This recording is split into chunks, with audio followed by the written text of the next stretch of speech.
తెలుసుకుంటే రైతన్న పడుతున్న బాధ గురించి మనం తెలుసుకోవాలంటే ముఖ్యంగా కౌలు రైతు పరిస్థితి అటు కాటికి కాలు చాపలేక గుక్కడి విషం తాగి చావలేక అప్పుల వాళ్ళకి సమాధానం చెప్పలేక రోజు వడ్డీ కట్టలేక కౌలు రైతు ప్రతిరోజు 2 సార్లు చస్తూ బతుకుతున్నాడని తెలియజేస్తున్నా.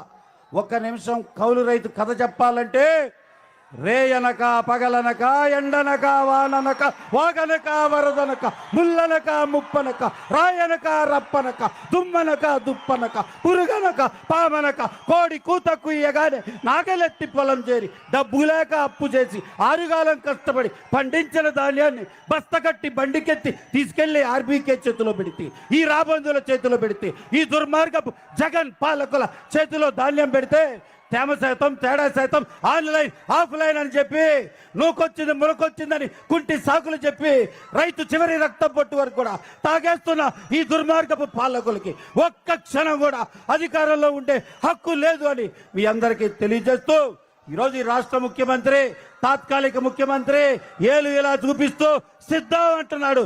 తిరిగి 4 ఏళ్ళు తనకి చూపిస్తున్నాయని మర్చిపోతున్నాడు. 1 వేలు చూపిస్తే 4 వేలు తన కుటుంబ సభ్యులే వెనక్కి చూపిస్తున్నాయి. బాబాయ్ చావు రోడ్ల మీదకి వచ్చి చెల్లి మాట్లాడుతుంది. సొంత బావ భయపడుతున్నాడు. ఈరోజు రాజశేఖర్ రెడ్డి ఆత్మ కూడా